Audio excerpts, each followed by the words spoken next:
Halo sahabat Sera, di sini saya akan memberikan tutorial bagaimana cara menambahkan staff di back office Allsera. Nah, pertama kita ke menu sebelah kiri. Di sini ada menu manajemen karyawan dan kita bisa klik yang staff.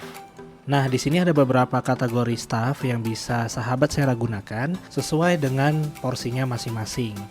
Contohnya untuk di bagian kasir, kita bisa menggunakan namanya POS staff. Jadi staff hanya bisa mengakses ke bagian aplikasi kasirnya saja tanpa bisa akses ke bagian back office-nya. Nah, di sini kita bisa klik tambah dan ada beberapa data yang harus diisi. Ini untuk namanya bisa disesuaikan dengan namanya siapa. Di sini saya contohkan namanya staff 1. Untuk email bisa dikosongkan aja sesuai dengan catatan di sini, bisa dikosongkan saja jika tugas staff hanya akses ke bagian POS. Perannya sebagai POS staff atau untuk kasir nantinya. Selanjutnya POS Access ID ini adalah ID yang digunakan untuk staff login ke bagian aplikasi POS-nya nanti. Nah, di sini contohnya saya samakan aja untuk ID-nya, jadi kita buatkan ya staff 1 misalnya. Nah, kata sandinya juga kita bisa isi, contohnya di sini staff 1. Untuk pelayan pos tidak, karena dia melakukan transaksi di bagian kasir ya. Tapi kalau misalnya di sistem kalian ada menggunakan pelayan atau waitress, itu bisa diaktifkan. Nah, jika sudah berhasil, tampilannya akan seperti ini. Di bagian POS staff, di sini akan ada nama staffnya siapa, seperti itu. Lalu kita ke bagian aplikasi kasirnya. Untuk tampilan di komputer atau di Windows seperti ini. Tapi kalau misalnya kalian menggunakan handphone atau menggunakan tablet, di bagian atas itu ada gambar orang ya di sebelah sini. Kalau ini namanya kode staff.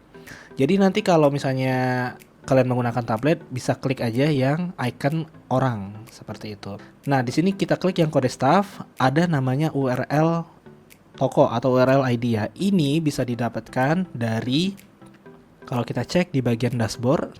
Nah, di sini ada nih contoh nama tokonya wabisabi.myallsera.com.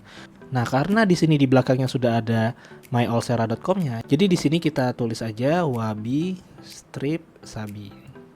Nah, ID-nya ini disesuaikan dengan POS Access ID yang sebelumnya dibuat, namanya staff 1. Dan untuk kata sandinya itu staff 1 juga. Nah, dengan begini staff bisa login ke aplikasi kasirnya. Nah, kalau kita cek di bagian garis 3 sebelah kiri atas, di sini atas namanya sudah atas nama staff 1.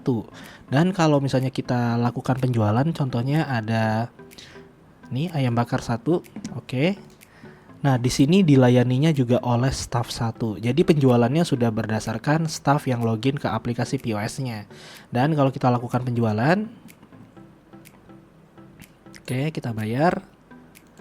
Nah, kalau kita cek di bagian back office-nya, di menu laporan, ada di laporan dan di laporan penjualan. Kalau kita cek di rincian penjualan hari ini, nah di penjualannya oleh staff 1. Jadi penjualannya sudah kerekam dengan nama staff yang bekerja atau standby di aplikasi kasirnya. Seperti itu. Lalu cara untuk menambahkan staff jika bisa akses ke bagian back office itu caranya hampir sama. Jadi kita masuk ke bagian sebelah kiri, ini ada staff, kita klik lagi. Nah, di sini contohnya ada supervisor. Jadi untuk supervisor ini bisa kita klik yang tambah. Untuk namanya bisa dimasukkan nama supervisornya siapa. Lalu untuk email ini adalah email yang sudah didaftarkan di Allsera sebelumnya. Nah, pastikan untuk supervisor itu bisa mendaftar dulu di Allsera dengan email yang akan digunakan. Nah, caranya sahabat Sera bisa klik lalu allsera.com, kita bisa login di situ. Lalu kita klik yang coba gratis. Di sini akan diminta misalnya namanya, di sini namanya contohnya Budi. Kalian bisa isikan nomor handphone. Emailnya ini adalah email yang sebelumnya kalian sudah sediakan. Nah, contohnya Budi. Lalu untuk passwordnya juga diisi. Jika sudah, kalian bisa klik selanjutnya dan tutup halaman pendaftaran.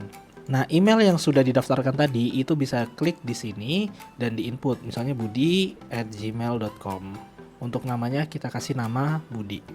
Untuk staff-staff yang bisa mengakses back office itu cukup email saja yang diisi, di bagian bawah tidak. Nah, untuk bagian bawah itu hanya digunakan untuk staff-staff yang ada di kasir atau di bagian POS-nya.